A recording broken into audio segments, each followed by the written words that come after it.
Welcome back. California's Democratic governor hiking taxes. So newsflash, businesses are taking a hike. 254 leaving in 2011.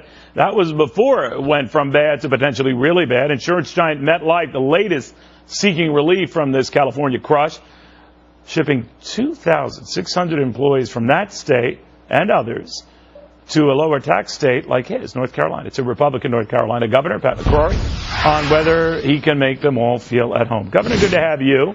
It's great being back on, Neil. It almost sounds like a Sopranos episode, and all for too good to refuse. What drew them?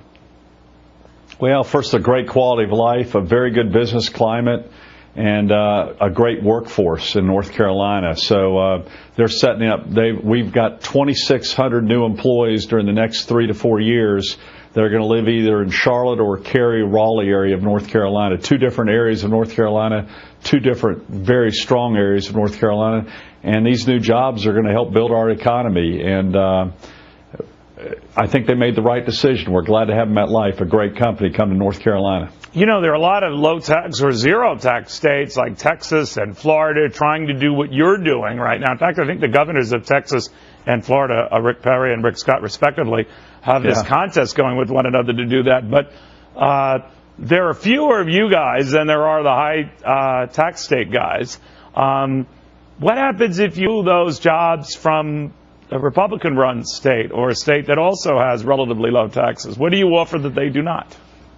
Well, Rick Perry and Nikki Haley and Bob McDonnell and all the Republican governors, all the governors, we consider them competition. They're friends, but they're competition, and we welcome the competition. So Rick Perry and I saw each other 2 weeks ago, and we said, we're going to fight for our jobs. So he's going to California, but I fight for jobs, both to keep jobs in North Carolina, and I'll take jobs from any place. Not only, I especially like to get them from overseas. Also, some international companies investing in North Carolina. And we're having some good news success. And, of course, the MetLife announcement of 2,600 jobs is a very positive signal for North Carolina. Our biggest challenge right now is in the small rural towns of North Carolina, like we're having throughout the United States. And that's our greatest challenge. But markets like Raleigh, Durham, Greensboro, High Point, Charlotte, North Carolina are really on the comeback right now, and well, they might be, Governor, but you know, I'm sorry, sir, but you could look at it and say, despite right to work, despite your entreaties to win them over, I mean, you still have a stubbornly high unemployment rate. It's coming down, but others could look at that and say, well, you know, low taxes, great locales, great cities and towns. I've been in North Carolina many times. You're right on all the above. It can only get you so far. What is the problem?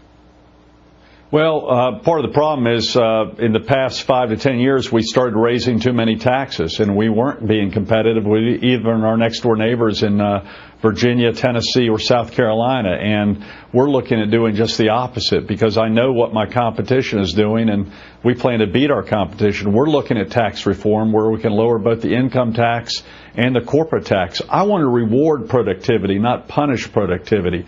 And I also know that no economy can survive on government jobs alone or on the service industry. We've got to keep making and building things and innovating things. And those are the companies that I want to bring to North Carolina, and I want them to grow in North Carolina. The United States economy still has to build things and make things.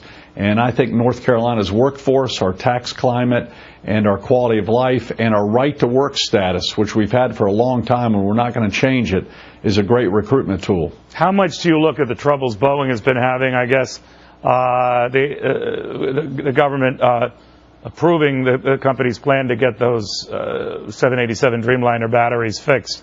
Were you breathing a sigh of relief as well, or how would you describe it? Well, first of all, if you're talking about the labor unions and what the Obama administration was doing with that, that's just ridiculous. And I'll fight with my fellow competitors, even in South Carolina, to protect our right-to-work status in North Carolina and my neighboring competing states. That's very, very important for North Carolina. So regardless, I mean, the Boeing and other companies that look to all of these right-to-work states, your own included, yes, that's not disrupted by whatever problems it's had? No, not at all. And the other thing we have to be careful of those is not accept federal money, which also often requires union work, and those are other things that we have to fight. But what we're going to provide is good education at our universities, our 2-year community colleges, and great quality of life, second to none. All right, Governor, a real pleasure. Thank you, sir. Thank you very much.